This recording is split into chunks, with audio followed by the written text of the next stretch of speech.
सरवरा शाह करीमा दस्तगीरा अशरफा नहमदुहु व नुसल्ली व नुसल्लिमु अला रसूलिहिल करीम अम्मा बाद फ़अऊज़ु बिल्लाहि मिनश शैतानिर रजीम बिस्मिल्लाहिर रहमानिर रहीम वमा तदरी नफ्सुम माज़ा तक्सिबु गदा वमा तदरी नफ्सुम बिअय्यि अर्दिन तमूत सदक़ल्लाहु मौलानल अलीयुल अज़ीम व सदक़ रसूलुहुन नबियुल करीम व नहनु अला ज़ालिका लमिनश शाहिदीन व शाकिरीन वल्हम्दुलिल्लाहि रब्बिल आलमीन। टाइस पर बैठे हकीम मिल्लत हज़रत सूफ़ी हकीम आरिफ साहब क़िबला, ख़तीब अहले सुन्नत हज़रत मौलाना हाफिज़ अब्दुल क़य्यूम रिज़वी साहब, शहनशाह तरन्नुम हज़रत मौलाना अली रज़ा साहब, आपका नाम क्या है? उस्ताज़ुल हुफ़ाज़ हज़रत हाफिज़ इमरान साहब, बिरादरान इस्लाम,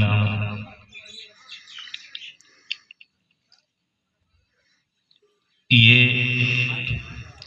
इसाले सवाब की महफिल है।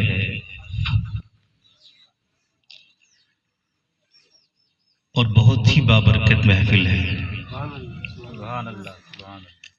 इस महफिल की निस्बत मिलादुन नबी सल्लल्लाहु तआला अलैहि वसल्लम से है और इस महफिल का उन्वान हज़रत हकीम आरिफ साहब ने या कॉन्फ्रेंस का नाम अज़मत वालिदैन कॉन्फ्रेंस रखा है। क़ब्ल इसके कि मैं अपनी गुफ्तगू को दराज करूँ, आइए अपने आक़ाए नामदार अहमद मुज्तबा मोहम्मद मुस्तफ़ा सल्लल्लाहु तआला अलैहि वसल्लम की बारगाह में हदिया दरूद पेश करें। अल्लाहुम्मा सल्लि अला सय्यिदिना मौलाना मुहम्मदिन वसल्लिम सलातुन व सलामुन अलैका या रसूलल्लाह या हबीबल्लाह सल्लल्लाहु तआला अलैहि वसल्लम।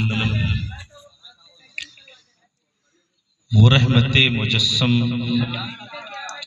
जब मुस्कुरा दिए हैं, सहराए ज़िंदगी में गुलशन खिला दिए हैं, उनकी अता ने मुफलिस सुल्तान बना दिए हैं, उनकी चमक ने मेहरो माँ जगमगा दिए हैं और उनकी महक ने दिल के गुंचे खिला दिए हैं। जिस राह चल गए हैं कूचे बसा दिए हैं।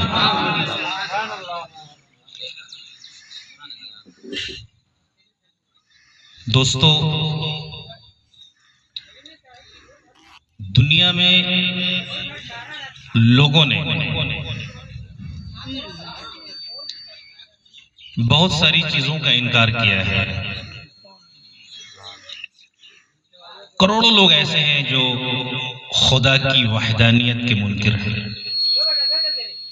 करोड़ों लोग ऐसे हैं जो रसूल की रिसालत और नबूवत के मुनकिर हैं। करोड़ों लोग ऐसे हैं जो वलियों की विलायत और करामत के मुनकिर हैं।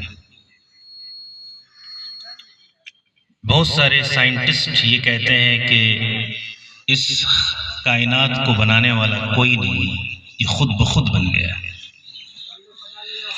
लेकिन दुनिया का कोई ऐसा शख्स, चाहे वो जाहिल हो, चाहे पढ़ा लिखा हो, मजदूर हो या साइंटिस्ट हो, किसी भी शोबे से ताल्लुक रखने वाला शख्स हो, किसी ने भी मौत का इनकार नहीं किया। मौत का मुनकिर कोई नहीं है। जो खुदा का इनकार करने वाला है उसे भी मौत पर यकीन है। मौत का मुनकिर कोई नहीं है। मौत एक हकीकत है और ऐसी हकीकत है जिससे हर शख्स वाकिफ है। दुनिया मौत से डरती है। हर नौजवान, बूढ़ा, बच्चा मौत से डर रहा है। लेकिन अल्लाह अपने बंदों से कहता है कि मौत को याद करो। हम मुसलमान हैं, हमें आखिरत पर भी यकीन है, हमें बरज़ख पर भी यकीन है, हमें रसूलुल्लाह की शफाअत पर भी यकीन है।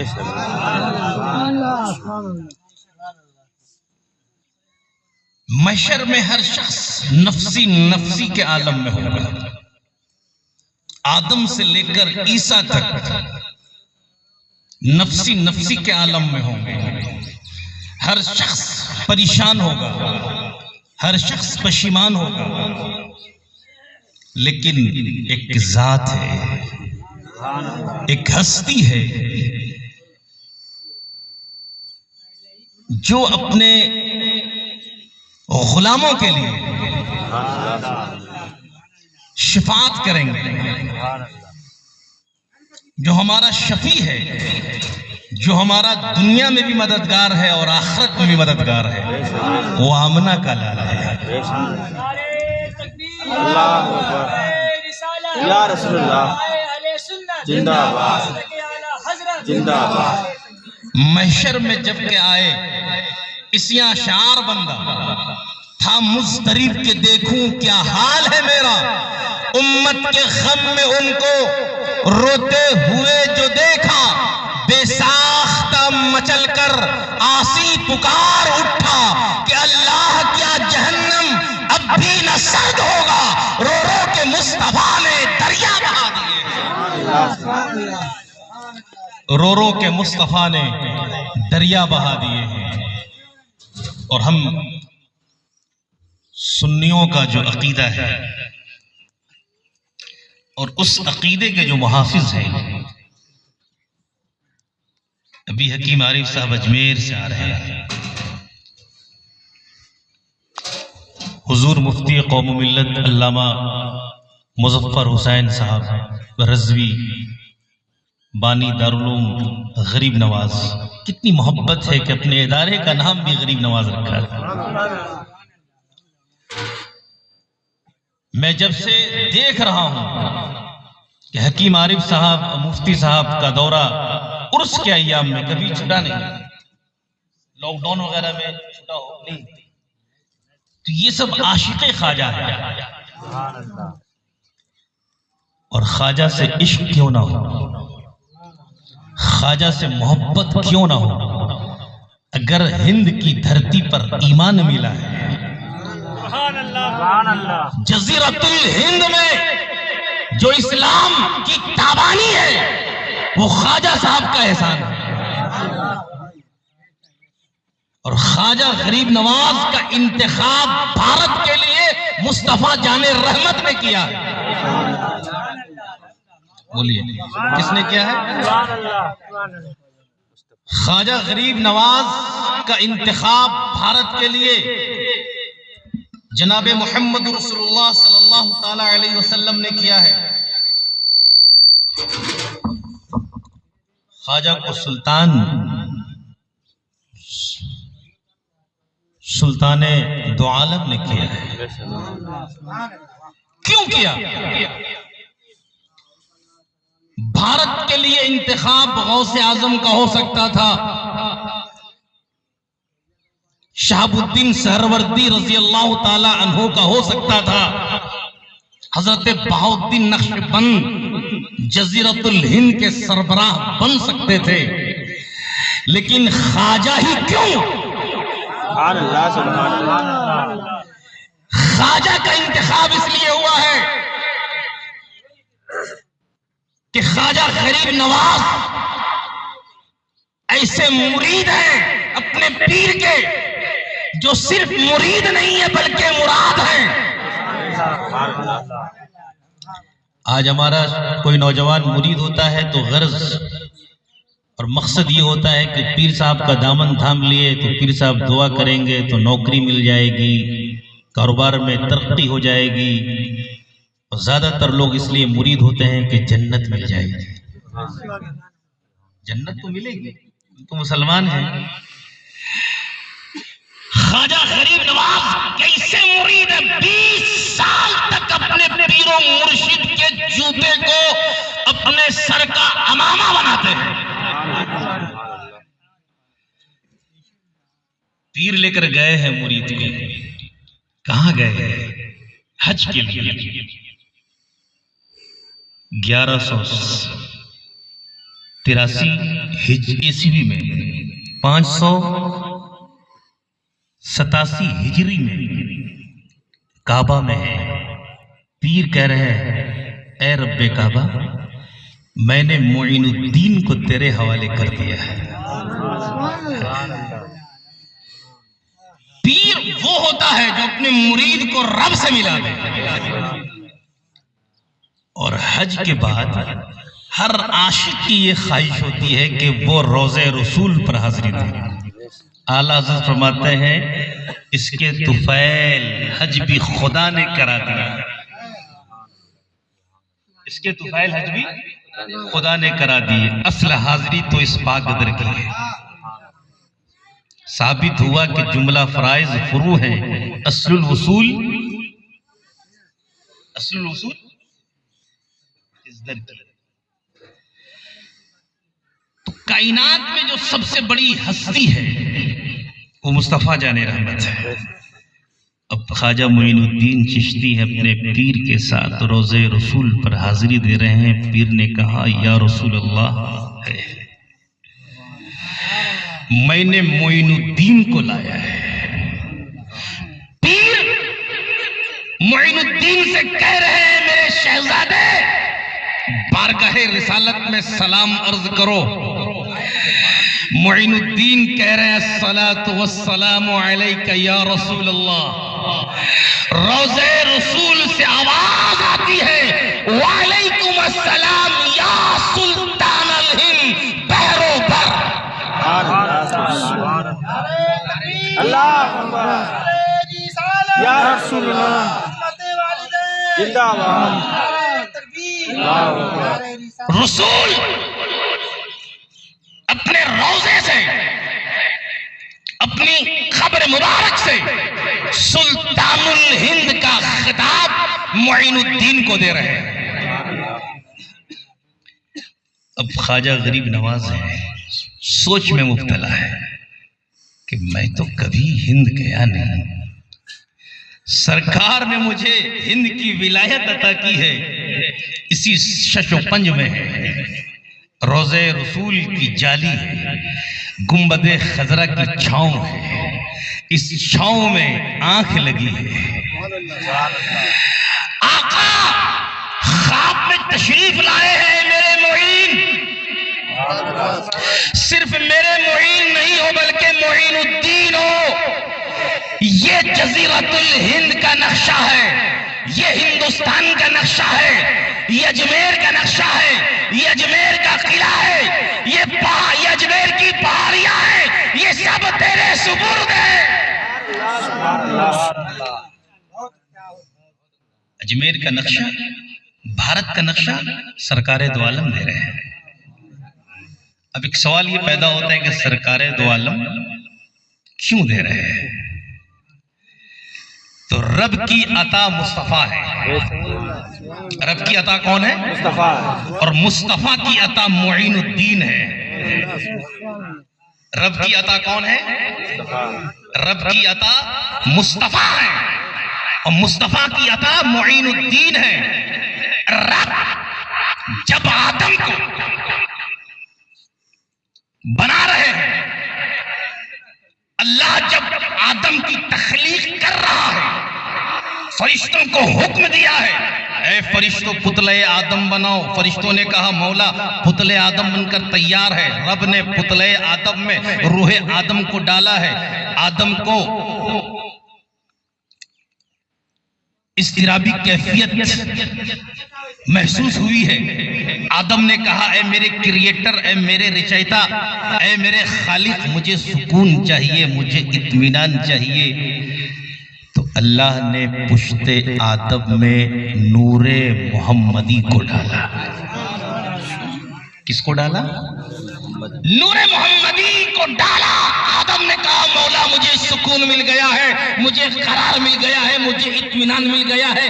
अल्लाह ने कहा आदम तुझे सुकून मिल गया है, इत्मीनान मिल गया है, तो सुकूनत तुम जन्नत में इख्तियार करो।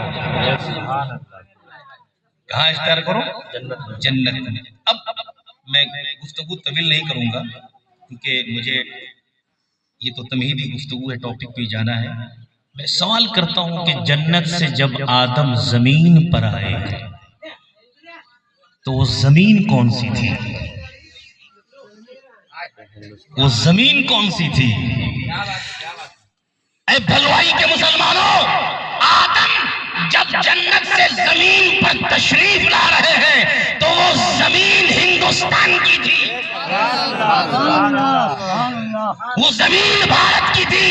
आदम जन्नत से भारत में हिंदुस्तान में तन्हा नहीं आए, बल्कि अपने साथ नूरे मोहम्मदी को लेकर आए। तो नूरे मोहम्मदी की जलवागरी सबसे पहले भारत में हुई। तो भारत का वो मुसलमान जो मुस्तफा का वफादार है वो भारत का वफादार है, और जो मुस्तफा का गद्दार है वो भारत का गद्दार है। अब मैं आपसे एक सवाल करूं कि दुनिया का पहला वली कौन है? क्या जवाब होगा आपका? दुनिया का पहला वली कौन है? ये तसव्वुफ की बातें हैं। सूफी साहब बैठे हैं, सूफी हकीम साहब बैठे हैं। चलो मैं पूछता हूँ, दुनिया का पहला नबी कौन है? बोलिए। आदम है ना। आदम कहाँ सुकूनत इख्तियार किया? जन्नत में। जन्नत में। जन्नत से कहाँ जमीन पर आए? हिंदुस्तान में। हिंदुस्तान में। अब सुनिए, दुनिया का पहला सूफी, दुनिया का पहला वली, दुनिया का पहला नबी हजरत आदम है। जो नबी होता है वो वली भी होता है, और हजरत आदम का खिताब ही है आदम सफीउल्लाह। आदम भारत में है। मुअर्रिखीन कहते हैं कि दुनिया में सबसे पहले अगर कहीं आजान हुई है तो वो भारत में हुई है। दुनिया में सबसे पहले जिब्रीले अमी कहीं आए हैं तो भारत में आए हैं। दुनिया में सबसे पहले नबी पर जो दुरूद पढ़ा गया है, सलाम पढ़ा गया है, वो भारत से पढ़ा गया है। दुनिया में रब की बारगाह में जो सबसे पहले दुआ की गई है वो भारत की धरती से की गई है। दुनिया में हजरत आदम का जो पहली तौबा कबूल हुई है वो नबी दो आलम सल्लल्लाहु ताला अलैहि वसल्लम के वास्ते से जो दुआ की गई है वो भारत की सरजमीन से की गई है। तो आदम अलैहिस्सलाम के साथ नूरे मुस्तफा है। और सिर्फ नूरे मुस्तफा ही नहीं बल्कि तमाम अंबिया का नूर हजरत आदम के जरिए भारत में आया। भारत एक जंक्शन है, भारत अंबिया का दारुल खिलाफा है। तो ऐसी पवित्र धरती की विलायत, ऐसे मुकद्दस सरजमीन की सल्तनत और उसका सुल्तानी मुस्तफा जाने रहमत ने अपनी अता अपने नायब ख्वाजा गरीब नवाज के हवाले की। ख्वाजा गरीब नवाज के हवाले की। क़यामत तक के लिए सुल्तान है ख्वाजा गरीब नवाज। इसलिए घबराने की जरूरत नहीं है। बहुत सारे लोग बहुत फिक्रमंद हो जाते हैं कि भारत में ऐसे हालात पैदा होंगे, वैसे हालात पैदा होंगे।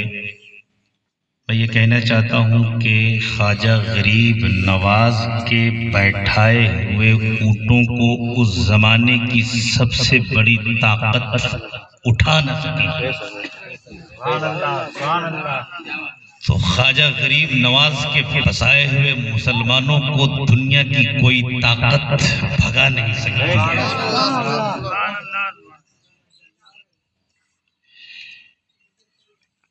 टॉपिक पे जाने से पहले एक और फिक्री बात कह दूं कि हर मुकर्रिर, हर खतीब, हर दानिश्वर ये कहता है न संभलोगे तो मिट जाओगे हिंदी मुसलमानों, तुम्हारी दास्ता तक भी ना होगी दास्तानों में, मुल्क भारत स्पेन बन जाएगा, गाजर मूली की तरह काट दिए जाओगे। लेकिन मैं कहता हूं कि भारत कभी स्पेन नहीं बन सकता। स्पेन में मुसलमानों ने 600 साल हुकूमत की, उसके बाद मुसलमान वहां रुसवा हो गए, जलील हो गए, गाजर मूली की तरह मुसलमानों को काट दिया गया। 300 साल तक वहां अजान नहीं हुई। दुनिया की सबसे बड़ी मस्जिद आज भी स्पेन में है, जामे कुर्तबा, जिस मस्जिद में शराब के अड्डे खोले गए हैं, जुए के अड्डे खोले गए हैं, सिनेमा घरों की नुमाइश हो रही है। दुनिया की सबसे बड़ी मस्जिद, मुसलमान वहां नहीं है। अब कुछ ताजिर गए हैं तो अजान हो रही है और मस्जिद बनाई गई है। 300 साल तक उस धरती पर अजान नहीं हुई जिस धरती पर 600 साल मुसलमानों ने हुकूमत की है। स्पेन इसलिए खत्म हो गया कि स्पेन में जो इस्लाम पहुंचा था वो बनु उमैया के सिपाह सलारों के जरिए पहुंचा था। भारत में जो इस्लाम आया है वो किसी सिपाह सलार के जरिए नहीं आया है, बल्कि मुस्तफा जाने रहमत की औलाद के जरिए आया है, मुस्तफा के लालों के जरिए आया है, मुस्तफा के आलों के जरिए आया है, ख्वाजा गरीब नवाज के जरिए आया है। अल्लाहू अकबर, या रसूलल्लाह, जिंदाबाद, जिंदाबाद, जिंदाबाद। इसलिए घबराने की जरूरत नहीं है। आपका मुहाफिज अल्लाह ने सुल्तानुल हिंद की शक्ल में भेज दिया है। तो जिस दीन को, जिस मजहब को, जिस शरीयत को जजीरतुल हिंद में ख्वाजा गरीब नवाज ने फैलाया है, उस दीन का मुहाफिज, उस दीन का पहरेदार अल्लाह ने इस सदी में इमाम अहमद रजा को बनाया है। तो अहमद रजा जहां में फनका इमाम आजम, हुब्बे नबी का पैकर, असरारे दी का महरम, जिनका कलाम हुस्ने शेरो अदब का संगम, मुख्तार जिनको सुनकर कहता है सारा आलम कि मुल्के सुखन की शाही तुमको रजा मुसल्लम, जिस संग आ गए हो सिक्के बैठा दिए।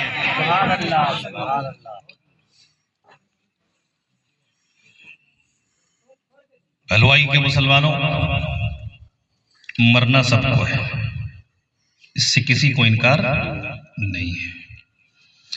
अल्लाह ने इस कायनात को, इस दुनिया को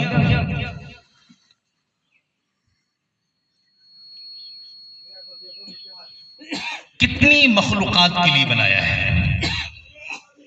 सूफिया बैठे हैं, उलमा बैठे हैं, 18,000 मखलूकात हैं। कितने? तो क्या 18,000 मखलूकात के लिए अल्लाह ने इस दुनिया को बनाया? सिर्फ 4 मखलूक के लिए। कितने मखलूक के लिए? 4। इस कायनात को एक अजीम बिल्डिंग या अजीम महल तस्वुर कीजिए, और उस अजीम महल के जो मकीन हैं वो सिर्फ 4 हैं। पहला मकीन जानवर है, दूसरा मकीन जिन्नात है, तीसरा मकीन फरिश्ते हैं, चौथा मकीन हम इंसान हैं। इन 4 मखलूकात के लिए अल्लाह ने इस कायनात को बनाया है। मकान की खूबसूरती मकीन से है। मकान में बहुत चीजें आप बनाते हैं, सजाते हैं, संवारते हैं। 18,000 जो मखलूकात हैं इन्हीं 4 मखलूकात के लिए बनाए गए हैं। जानवर को अल्लाह ने अक्ल नहीं दी, गोयाई नहीं दी, इतनी ही अक्ल दी जिससे वो काम चला सके। जिन्नात को अल्लाह ने इंसान के ताबे किया है। शर का पहलू जिन्नातों में ज्यादा है, खैर का पहलू जिन्नातों में कम है। जिन्नातों में कोई नबी नहीं है, इंसान के ताबे अल्लाह ने जिन्नातों को कर दिया है। फरिश्तों का काम अल्लाह की मुसाहिबत इख्तियार करना है। अल्लाह की इबादत करना है, तस्बीह व तहलील में लगे रहना है। इंसानों का काम खैर और शर के दरमियान तमीज पैदा करते हुए अपनी जिंदगी की गाड़ी को आगे बढ़ाकर अपनी आखिरत को बेहतर बनाना है।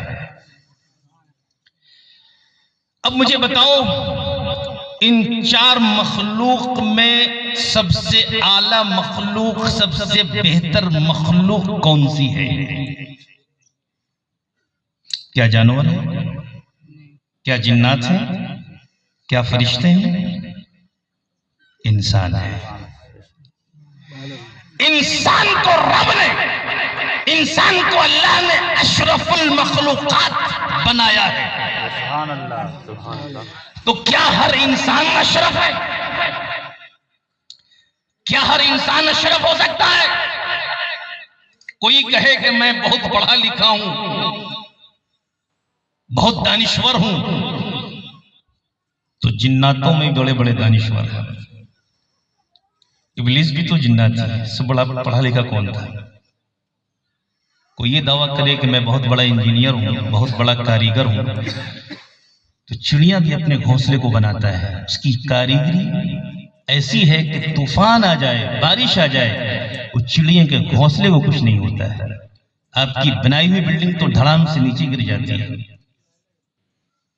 कोई ये कहे कि मैं नुजूमी हूं, गैब की खबर बता दूंगा,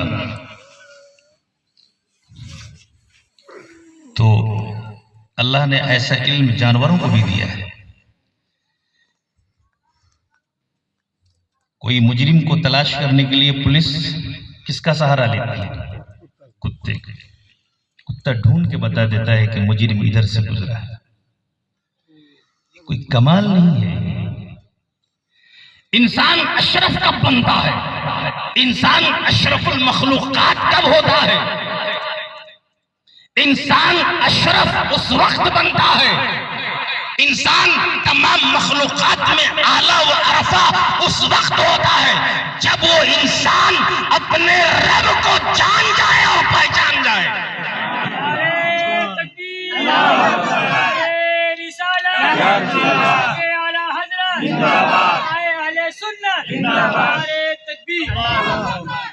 जब इंसान रब की रुबूबियत को जान जाता है, शान उलूहियत से वाकिफ होकर रब के हुक्म की तामील करता है, तो वो दुनिया में सबसे आला होता है। और इतना आला होता है, इतना आला होता है कि वो फरिश्तों से भी आला बन जाता है। वही इंसान रब की शान में हमदो सिना करता रहता है, वही इंसान रब के महबूब की शान में कसीदे पढ़ता रहता है, दुरूद और सलाम पढ़ता रहता है। अल्लाह ताला खुश होता है।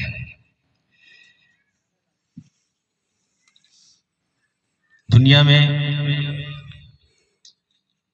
मजहब इस्लाम में इबादत की कई किस्में हैं, लेकिन मोटे तौर पर इबादत की दो किस्में हैं।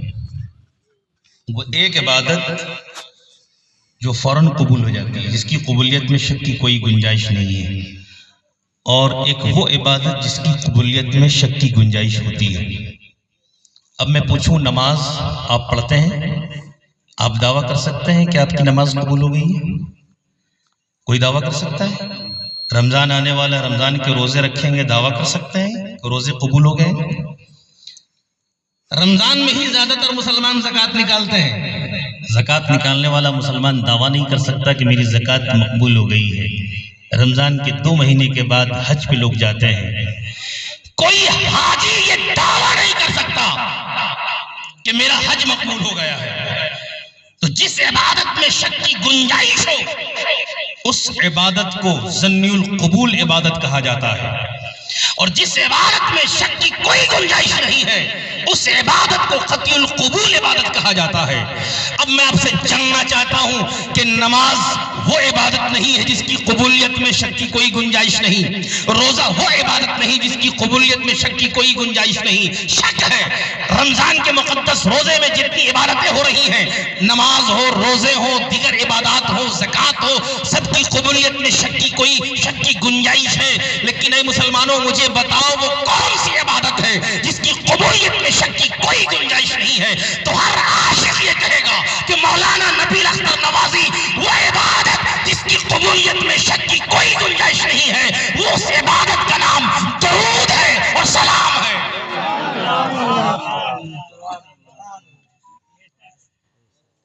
ये महफिल है इसाले सवाब की। हर सुन्नी मुसलमान, चाहे वो मर्द हो या औरत हो, वो अपने आका पर दरूद पढ़ता है, अपने आका पर सलाम पढ़ता है। आका अलैहिस्सलाम ने फरमाया कि हर बंदे के साथ फरिश्ते होते हैं। जैसे ही वो बंदा दरूद पढ़ता है या सलाम पढ़ता है, मेरी बारगाह में वो दरूद और सलाम को पेश करता है। अल्लाह ने मेरे आशिकों का नौकर फरिश्तों को बना दिया है। जब उस बंदे का इंतकाल होता है या उस बंदी का इंतकाल होता है, जब उसके अजीज़ो अकारिब कब्रिस्तान में कब्र में दफन कर देते हैं, अब वो फरिश्ता जो मामूर था बारगाह रिसालत में सलाम और दरूद के हदिये पेश करने के लिए, वो फरिश्ता रब की बारगाह में कहता है, मौला अब तेरा बंदा तेरे पास चला गया है, अब तो मेरा कोई काम नहीं है, अब तो मेरी नौकरी खत्म हो गई है, अब तो हमारी खिदमत खत्म हो गई है, अब तो हमारी चाकरी खत्म हो गई है। मौला मुझे भी तू अपने पास बुला ले, मुझे भी तू अपने पास मुझे बुला ले, जैसे तूने मेरे आका को बुला लिया है, जिसकी खिदमत पर तूने मुझे मामूर किया था कि जैसे ही ये बंदा दरूद पढ़ेगा तेरे महबूब पर, सलाम पढ़ेगा तेरे महबूब पर, हम नौकर बनकर, खादिम बनकर तेरे महबूब की बारगाह में हदिये दरूद और सलाम पेश करें। मौला ये तो तेरे पास चला गया है, तू भी मुझे अपने पास बुला ले। तो रब कहता है, ऐ मेरे फरिश्ते, तेरा काम अभी खत्म नहीं हुआ है। मेरी तस्बीह के लिए, मेरी तहलील के लिए, मेरे कसीदे पढ़ने के लिए, मेरे हम्दो सना के लिए हजारों नहीं करोड़ों फरिश्ते हैं। तेरा काम यह है कि जिस बंदे ने, जिस बंदी ने मेरे मुस्तफा पर, मेरे महबूब पर जिंदगी भर दरूद और सलाम पढ़ता रहा है, तो उसी की कब्र पर मुजावरत इख्तियार कर ले, तो उसी के कब्र का खादिम बन जा, मुजाविर बन जा और क़यामत तक के लिए बन जा।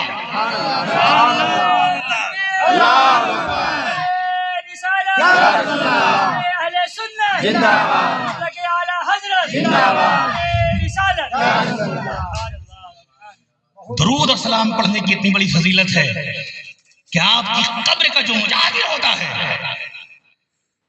वो फरिश्ता होता है। मरने वाले का बेटा हो या बेटी हो, भाई हो या मुरीद हो, हमेशा मुजावरत इख्तियार नहीं करता। कभी कभार जाकर सलाम, कभी कभार जाकर फातिहा खानी कर लेता है। लेकिन अल्लाह को ये अमल इतना पसंद है, महबूब पर दरूद पढ़ना और सलाम पढ़ना, कि कयामत तक के लिए अपने बंदे के लिए खादिम फरिश्तों को बना दिया है। दरूद और सलाम कौन सी इबादत है जिसकी कबूलियत में कोई शक नहीं है? क्यों शक नहीं है? जानना चाहते हैं? दुरूद पढ़िए, अल्लाहुम्मा सल्ली अला मुहम्मद बारिक सल्लल्लाहु अलैहि वसल्लम। नमाज अल्लाह पढ़ता है, बोलिए जरा जोर से बोलिए। और रोजा अल्लाह रखता है, ज़कात अल्लाह निकालता है, हज अल्लाह करता है। ये सारे काम करने हैं बंदे को। अल्लामा अब्दुल क़य्यूम साहब, अली रज़ा साहब, नमाज कौन करता है? बंदा करता है। लेकिन ईमानदारी के साथ बताओ मुझे कि दुरूद और सलाम अल्लाह पढ़ता है या नहीं पढ़ता है? पढ़ता है। बोलो बोलो बोलो बोलो। अल्लाह दुरूद पढ़ता है कि नहीं पढ़ता है? बोलो बोलो बोलो बोलो। पढ़ता अल्लाह नमाज नहीं पढ़ता, बंदों को पढ़ना है। अल्लाह रोजा नहीं रखता, बंदों को रखना है। अल्लाह ज़कात नहीं निकालता, बंदों को निकालता है। अल्लाह हज नहीं करता, बंदों को हज करना है। लेकिन एक अमल है जो अल्लाह करता है, और वो अमल अपने महबूब पर दरूद और सलाम का है। तो जो अमल रब करे, जो अमल रब करे, उस अमल को सब करे। बोलिए बोलिए। जो अमल रब करे, उस अमल की कबूलियत में शक की कोई गुंजाइश नहीं रहती। कुरान कहता है, इन्नल्लाह व मलाइकतहु युसल्लूना अलन नबी या अय्युहल्लज़ीना आमनू सल्लू अलैहि वसल्लिमू तस्लीमा। बेशक अल्लाह और फरिश्ते नबी पर दरूद पढ़ते हैं। ऐ ईमान वालों, तुम भी नबी पर दरूद भी पढ़ो, सलाम भी पढ़ो। ये हुक्म खुदाबंदी है। लेकिन आज हमारी आबादियों में दरूद और सलाम की वजह से इख्तिलाफात हो रहे हैं। मस्जिदें दो दो बन रही हैं, मोहल्ले दो दो जन्म ले रहे हैं। ये कितनी बड़ी बदनसीबी है, कितनी बड़ी जहालत है कि दरूद वो अमल है जिसको रब कर रहा है। दरूद वो इबादत है जिसकी कबूलियत में शक की कोई गुंजाइश नहीं है। लेकिन जो डुप्लीकेट मुसलमान है, जो मुस्तफ़ा के दुश्मन है, उन्हें दरूद पढ़ना गवारा नहीं है, उन्हें सलाम से चिढ़ है।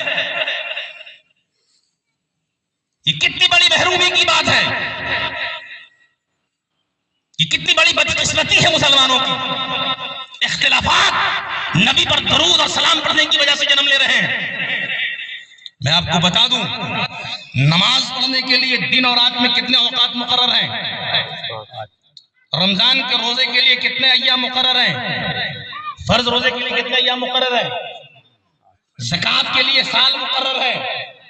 हर माल पर ज़कात नहीं निकलेगी, हर पैसे में ज़कात नहीं निकलेगी। जिस माल पर साल गुजर जाए उसी माल पर ज़कात। हज हर महीना नहीं होता है, हर दिन नहीं होता है। हज के लिए भी औकात और अय्याम मुकर्रर हैं। जिन इबादतों की कबूलियत में शक है उनके लिए औकात मुकर्रर है, महीने मुकर्रर हैं, दिन मुकर्रर हैं। लेकिन जिस इबादत में कबूलियत की शक की कोई गुंजाइश नहीं है, उसके लिए कोई कायदा, कोई शर्त, कोई दिन, कोई टाइम मुकर्रर नहीं है। अरे बंदा जब चाहे दरूद पढ़ ले, अल्लाह कबूल करेगा। महफिले मिलाद में दरूद पढ़ेगा तो अल्लाह कबूल करेगा। मस्जिद में बैठकर दरूद पढ़ेगा तो अल्लाह कबूल करेगा। खेत खलियान में दरूद पढ़ेगा तो अल्लाह कबूल करेगा। दुकान की कुर्सी पर बैठकर दरूद पढ़ेगा बंदा तो अल्लाह कबूल करेगा।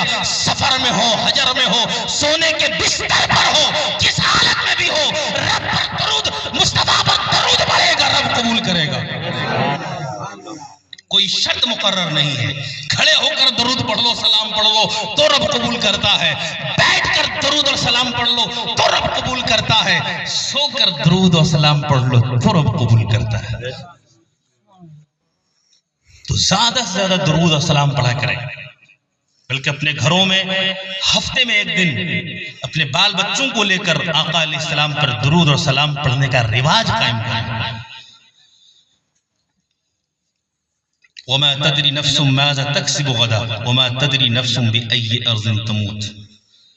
कोई नफ्स, कोई इंसान ये नहीं जानता है कि कल वो क्या कमाएगा, और कोई नफ्स, कोई इंसान ये नहीं जानता है कि उसकी मौत कहाँ होगी। मौत क्या है? हकीकत है। मौत क्या है?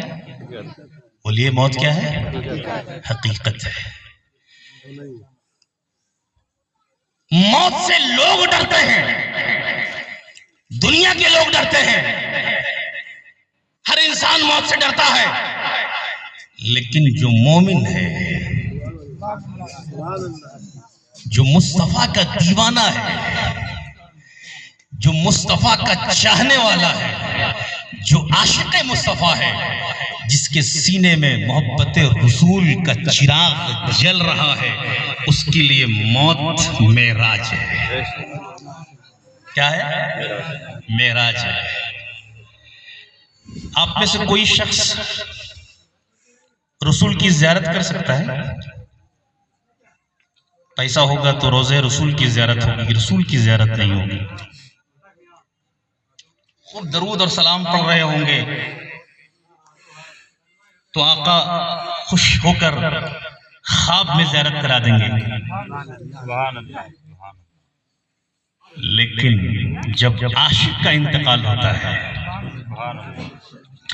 जब एक मोमिन इस दुनिया से कूच करता है, तो जो इंसान कूच कर रहा है, जो इंसान विसाले यार के लिए जा रहा है, वो खुश है। ये जरूर है कि जाने वाले के अजीजो अकारिब गमज़दा हैं। पिछड़ने का गम है, बेटा रो रहा है, बेटी रो रही है, घर के दिगर अफराद रो रहे हैं, लेकिन जो जा रहा है वो खुश है। जो जा रहा है वो खुश है।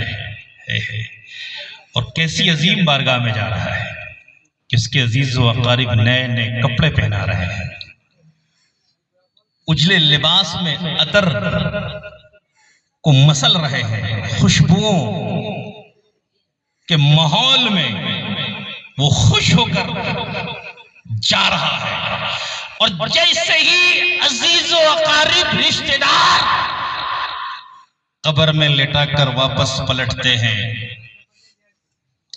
जब सब चले जाते हैं तो कब्र में फरिश्तों की आमद होती है।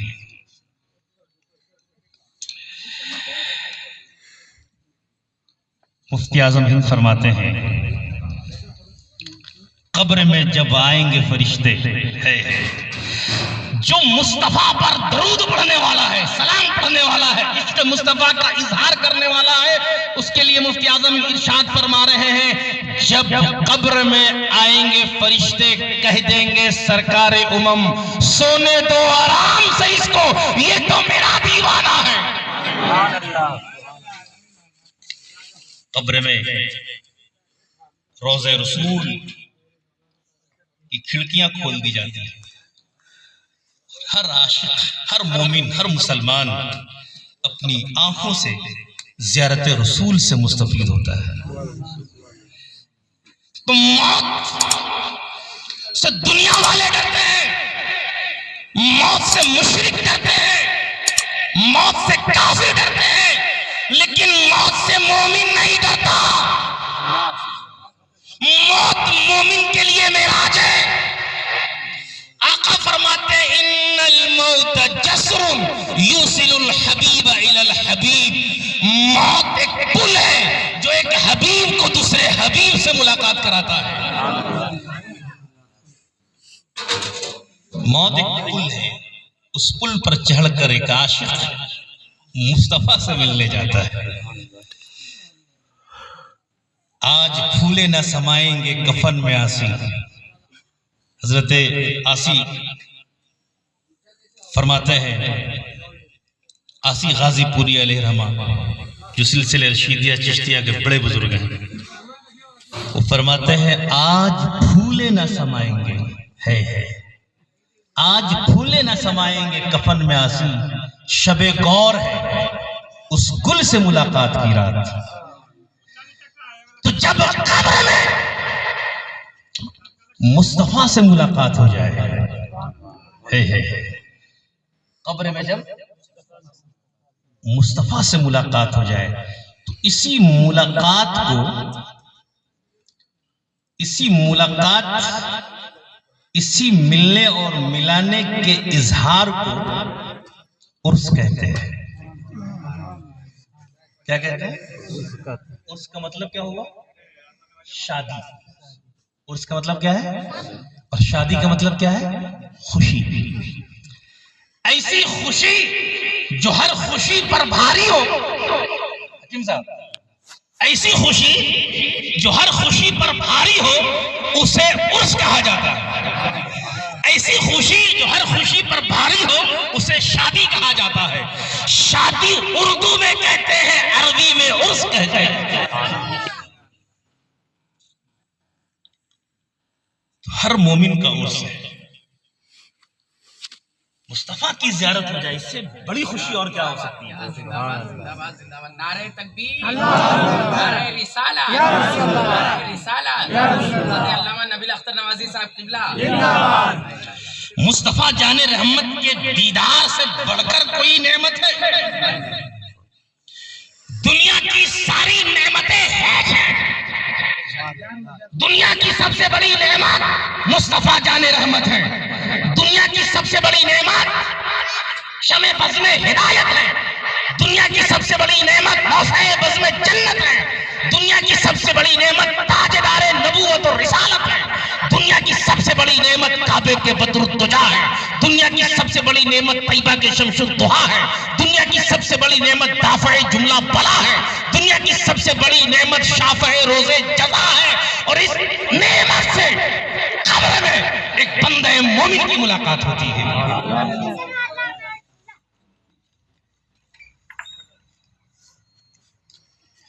मेरे अजीजों, मेरे दोस्तों,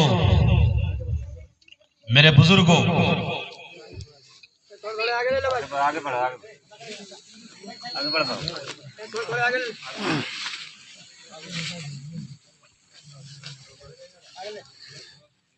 तो जिसे मुस्तफा का दीदार हासिल हो जाए, जिसे मुस्तफा का बोलिए दीदार हासिल हो जाए, उसे जन्नत क्यों नहीं मिलेगी? उसे जन्नत क्यों नहीं मिलेगी?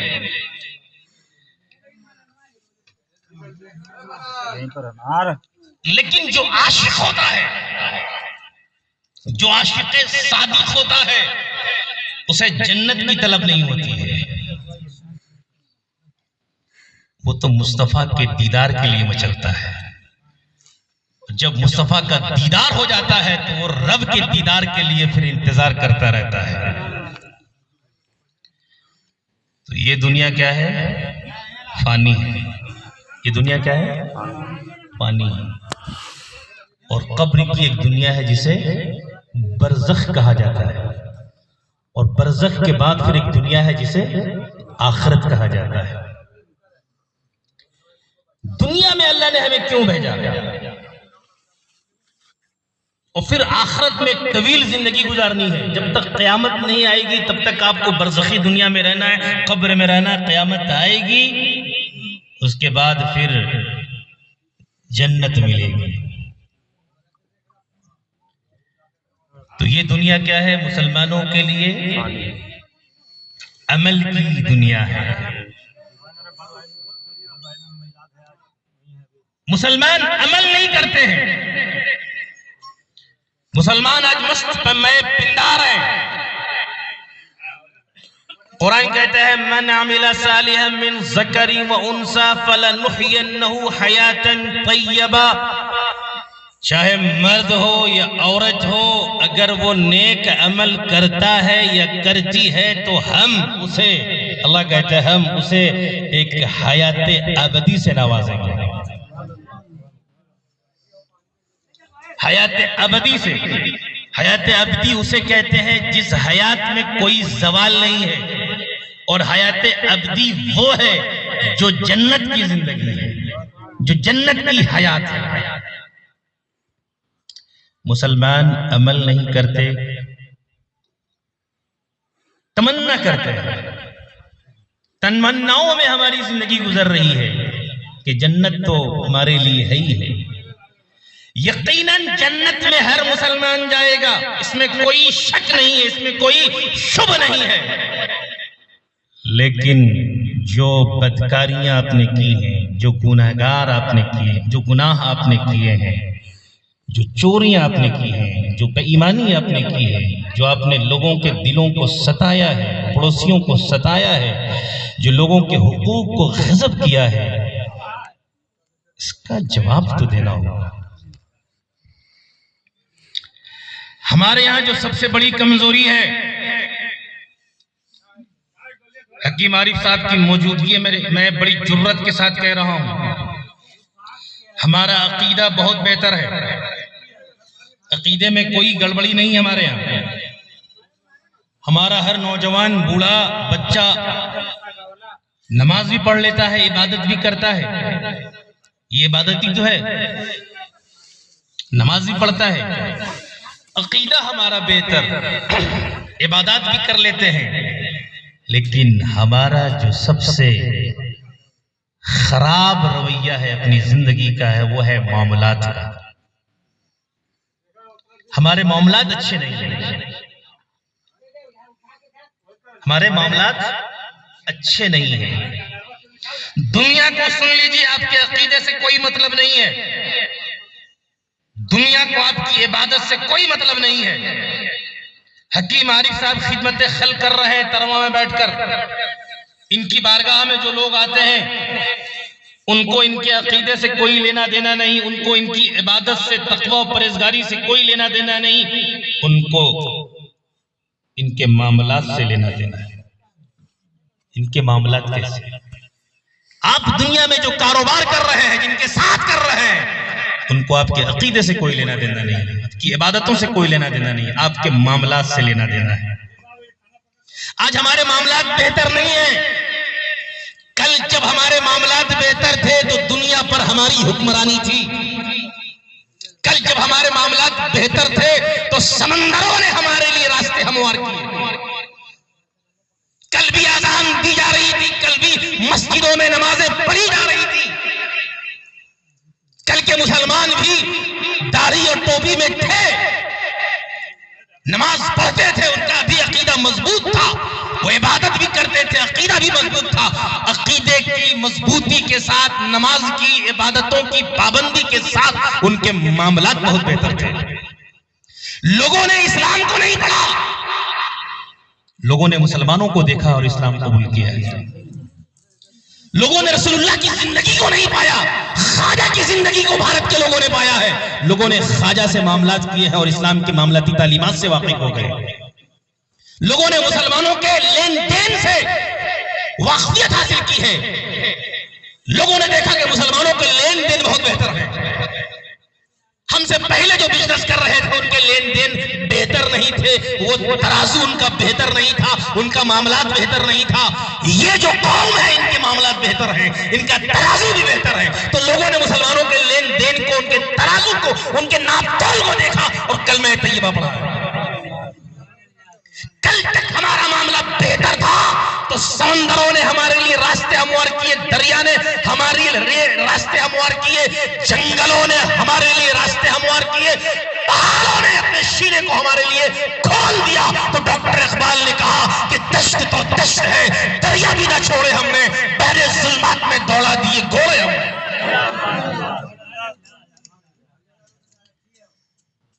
आपकी कामयाबी की जमानत दुनिया में भी और आखिरत में इस बात पर मुनसिर है कि आपका मामला कितना अच्छा है, आपके रिश्ते पड़ोसियों के साथ कितने अच्छे हैं, आपके रिश्ते अपने रिश्तेदारों के साथ कितने अच्छे हैं, आपके रिश्ते आप जिनके साथ कारोबार कर रहे हैं उनके साथ कैसे हैं।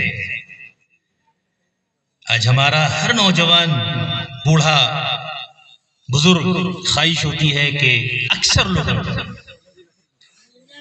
गांव देहात में 1-1, 2-2 इंच जमीन कब्जा करना तो आसान है। कितने लोग ऐसे हैं जो अपने भाइयों के, अपनी बहनों के जायदाद को गजब किए हुए हैं। कितने दबंग लोग हैं जो अपने मोहल्ले के कमजोर लोगों की जमीनों और जायदादों पर कब्जा किए हुए हैं। मरना है। यकीन जानिए कि अगर नमाज में कोताही हुई है तो नमाज का ताल्लुक हुकूकुल्लाह से है, रोजे में कमी हुई है तो रोजे का ताल्लुक हुकूकुल्लाह से है। अल्लाह रहीम है, अल्लाह करीम है, अल्लाह गफूर है, अल्लाह रऊफ है, अल्लाह माफ कर देगा। लेकिन किसी की जमीन को अगर आपने गजब किया है, किसी की जायदाद पर अगर आपने कब्जा जमाया है, मार्केट में किसी के पैसे को लेकर आपने दबा रखा है, किसी के हुकूक पर आपने अगर डाका डाला है तो अल्लाह माफ नहीं करेगा। इसका ताल्लुक हुकूकुल्लाह से नहीं है, इसका ताल्लुक हुकूकुल इबाद से है। अल्लाह कहता है मेरे बंदे, जब तक मेरा वो बंदा माफ नहीं करेगा जिसका माल तूने गस्ब कर रखा है, जिसकी जमीन जिसका जायदाद तूने हड़प कर रखा है, जिसके दिल को तूने दुखा रखा है, जब तक वो माफ नहीं करेगा मैं भी माफ नहीं करूंगा। और कब्र से लेकर हश्र तक कामयाबी की जमानत आपके मामलात के ऊपर है। अकीदे बहुत बेहतर है, नमाज़ी पढ़ रहे हैं, अकीदा भी बेहतर है, लेकिन झूठ बोल रहे हैं, लोगों की जायदाद पर कब्जा जमा रहे हैं, लोगों को धोखा दे रहे हैं, लोगों के दिलों को तोड़ रहे हैं। आज हमारे यहाँ जो जहेज का मामला चल रहा है, हर नौजवान, इसका माँ बाप कहता है मेरे बेटे को 2.5 लाख 3 लाख 5 लाख रुपया चाहिए तब शादी होगी, शादी से पहले मारुति कार भी चाहिए, ये भी चाहिए, बाइक भी चाहिए, और नकदी भी चाहिए, और सामान भी चाहिए, टीवी भी चाहिए, फ्रिज भी चाहिए। इसकी वजह क्या है? ये खालिसन हिंदुआना रस्म है। हिंदुओं के यहाँ जब शादी हो जाती है तो माँ बाप के दरवाजे बेटी के लिए बंद हो जाते हैं। इसीलिए वहां जो शादी करता है वो अपने होने वाले ससुर से जितना हो सकता है माल भी हड़पता है, जायदाद भी हड़पने की कोशिश करता है, सामान भी मांगता है। लेकिन इस्लाम में बेटियों को अल्लाह ने रहमत करार दिया है। वही बेटी जब मां बनती है तो अल्लाह ने, अल्लाह के रसूल ने उसे जन्नत करार दिया है। लेकिन आज अफसोस की बात यह है कि हमारा मुआशरा इतना बिगड़ चुका है कि हम अपनी बेटियों को अपनी जायदाद में हिस्सा नहीं देते हैं, जबकि अल्लाह ने फरमाया है कि बेटों का बाप की जायदाद में 2 हिस्सा है और बेटियों का 1 हिस्सा है। जिस दिन ये मुसलमान भारत का यकीनी के साथ अपनी बेटियों को 1 हिस्सा देना शुरू कर देगा, उस दिन जहेज मुआशरे से खत्म हो जाएगा, जहेज की लानत खत्म हो जाएगी। हमारा नौजवान तो ये देख रहा है कि सास ससुर हमारा कुछ नहीं देगा हमारी होने वाली बीवी को, इससे पहले ही शादी के मौके पर जितना ऐंठना है ऐंठ लो। इसलिए इस्लामी मुआशरे को फरोग दीजिए और यकीन जानिए आप शादी ब्याह में लाखों रुपए खर्च कर लें, खूब रिश्तेदारों को, अजीज व अकारिब को, पूरे मोहल्ले के लोगों को, पूरे शहर के लोगों को, पूरे इलाके के लोगों को खाना खिला दें, काम नहीं आएगा। काम आएगा कि अपनी बेटी को आपने अपने हिस्से में उसका मुकर्ररा वो हिस्सा जिसे अल्लाह ने मुंतखब किया है आपने दिया कि नहीं दिया। कितने लोग हैं हमारे यहाँ जो गुनाहों का बोझ लेकर मर रहे हैं, कितने भाई हमारे यहाँ जो गुनाहों का गठरी लेकर अपने ही रिश्तेदारों के, अपने ही बहनों के लेकर मर रहे हैं। मरने से पहले अपनी बेटियों को हिस्सा दे दो, अपनी बहनों को हिस्सा दे दो, बहन खुश होगी, बेटी खुश होगी। है ये मैं अपनी बात नहीं कह रहा हूं, ये रब की बात है। यूसिकुमुल्लाहु फी औलादिकुम लिज़्ज़करि मिस्लु हज़्ज़िल उन्सयैन। अल्लाह ने तुम्हें वसीयत की है, हुक्म दिया है कि बेटों को 2 हिस्सा दो और बेटियों को 1 हिस्सा दो। ये 1 हिस्सा जो है हमारे यहाँ नहीं दिया जा रहा है। जब तक बेटी माफ नहीं करेगी अल्लाह माफ नहीं करेगा। ये जुल्म है, ये अपनी बेटियों के साथ सबसे बड़ा जुल्म है।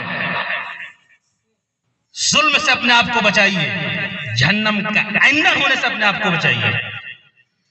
पड़ोसियों के हुकूक को अदा कीजिए। आपने जब ये कर लिया तो आपकी कब्र भी कुशादा होगी। कब्र में क़यामत तक रहना है, जन्नत की खिड़कियां खोल दी जाएंगी और जब क़यामत कायम होगी, क़यामत आने वाली है, क़यामत आकर रहेगी, तो वहां आपको सुरखरुई नसीब होगी। तो हुकूकुल इबाद की पामाली होने से अपने आप को बचाइए। आप यहां भी कामयाब होंगे और वहां भी कामयाब होंगे। यकीन जानिए मौत आने वाली है, मा तदरी वमा तदरी नफ्सुम माज़ा तक्सिबु गदा वमा तदरी नफ्सुम बिअय्यि अर्ज़िन तमूत। कोई इंसान ये नहीं जानता है कि कल वो क्या कमाएगा, और कोई इंसान ये नहीं जानता है कि वो कहाँ मरेगा। मरने से पहले अपनी बरज़ख की जिंदगी को, अपनी आखिरत की जिंदगी को बेहतर बनाने की कोशिश कीजिए। पैसा कमाना कमाल की बात नहीं है, जमीन जायदाद बनाना कमाल की बात नहीं है, दुनिया में नाम और शोहरत बनाना कमाल की बात नहीं है। कमाल की बात यह है कि जिस महल में आपको हमेशा हमेशा रहना है, जिस दुनिया में आपको हमेशा हमेशा रहना है, उसके लिए आपने कितनी तैयारी की। तो ये तैयारी करने का वक्त है, आप तैयारी करें, इंशाअल्लाह यहाँ भी कामयाब होंगे, वहाँ भी कामयाब होंगे। वाखिरु दावाना अनिल हम्दुलिल्लाहि रब्बिल आलमीन। अस्तगफिरुल्लाह रब्बी मिन कुल्लि ज़ंबिन व अतूबु इलैह।